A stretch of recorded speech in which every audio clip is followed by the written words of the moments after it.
آج کی ہماری یہ ویڈیو اس عاشق رسول پر مبنی ہے جو غلام ابن غلام تھا، لیکن محبت اہل بیت کی وجہ سے فضیلت کے ایسے درجے پر فائز ہے کہ تمام کائنات اس کی تعظیم کرتی ہے۔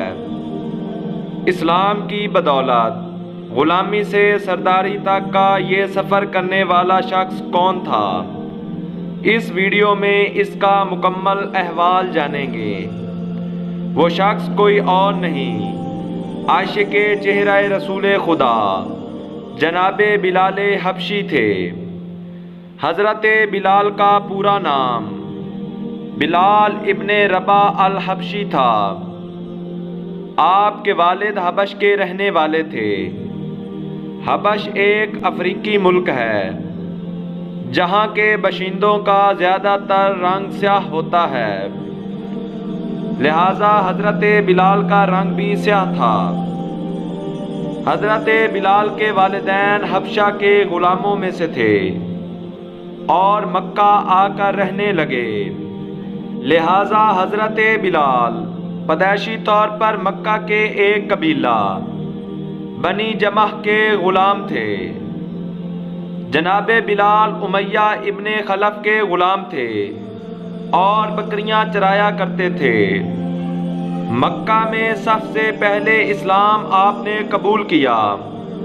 امیہ بن خلف جو کہ سخت دشمن اسلام تھا، جب اس کو پتہ چلا کہ بلال نے اسلام قبول کیا ہے تو وہ آگ بگولا ہو گیا اور بلال کو اپنے پاس بلا کر پوچھا، میں نے سنا ہے کہ تو نے لات منات اور عزا سے منہ پھیر لیا ہے، کیا یہ بات سچ ہے؟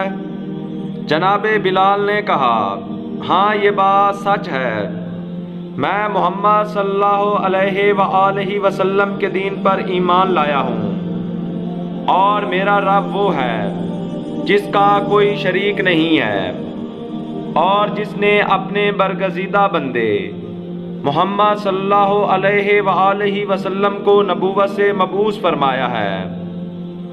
جب امیہ نے یہ سنا تو برداشت نہ کر سکا اور حضرت بلال کو اذیتیں دینا شروع کر دیں۔ ظلم، بھوک، پیاس اور تشدد بڑھتا رہا، لیکن حضرت بلال کی زبان سے احد احد کی صدا جاری رہی۔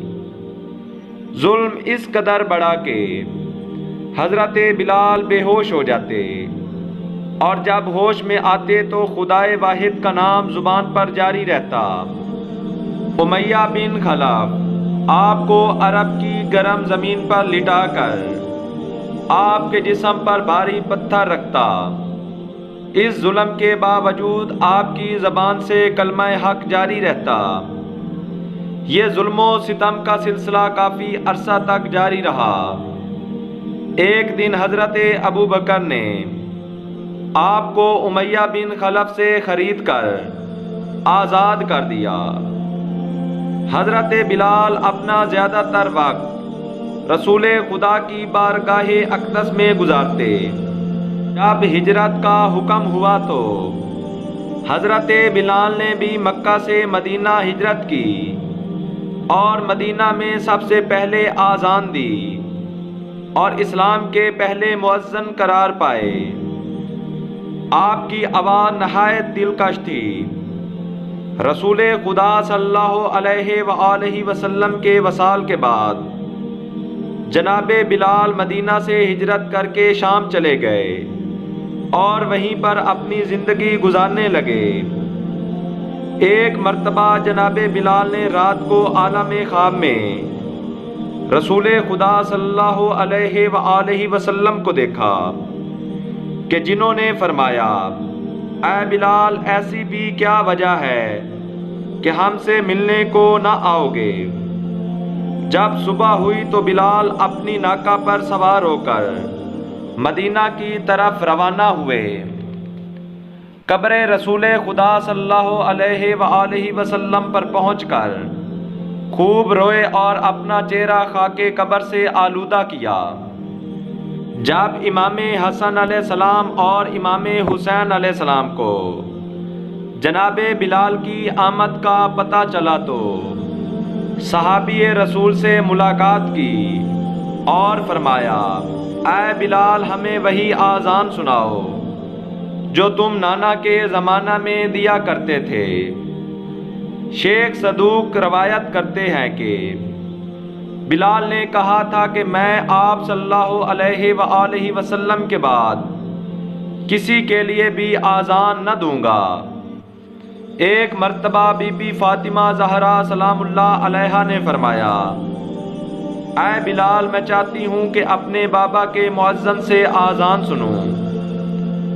بلال نے جناب سیدہ کی فرمائش پر اذان شروع کی۔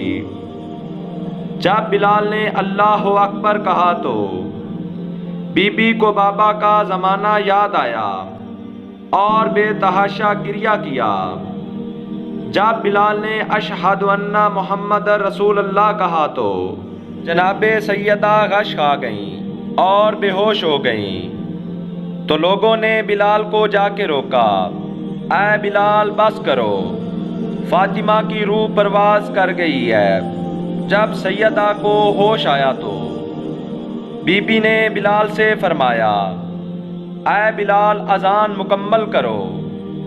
بلال نے کہا، اے سیدہ مجھے ڈر ہے کہ کہیں آپ کی روح پرواز نہ کر جائے۔ حضرت بلال کو محمد اور آل محمد سے بے پناہ محبت تھی اور آپ کی یہ فضیلت محبت آل محمد کی بدولت ہے۔ روایات میں ملتا ہے کہ جب رسول خدا صلی اللہ علیہ وآلہ وسلم وضو کرتے تو وضو سے بچا ہوا پانی جناب بلال باہر لے آتے اور لوگوں میں برکت کے لیے تقسیم کرتے، اور جو بندہ اس پانی سے محروم رہتا وہ پانی لینے والے لوگوں کے گیلے ہاتھوں کو اپنے چہرہ پر مل لیتا۔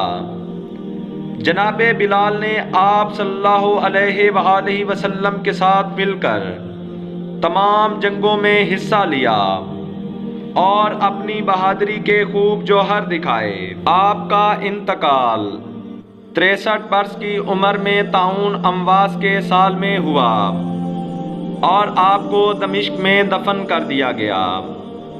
مزید سچی اور حقیقی ویڈیوز دیکھنے کے لیے چینل کو سبسکرائب کریں اور بیل آئیکن پریس کریں تاکہ آپ کو ہر نئی آنے والی ویڈیو مل سکے۔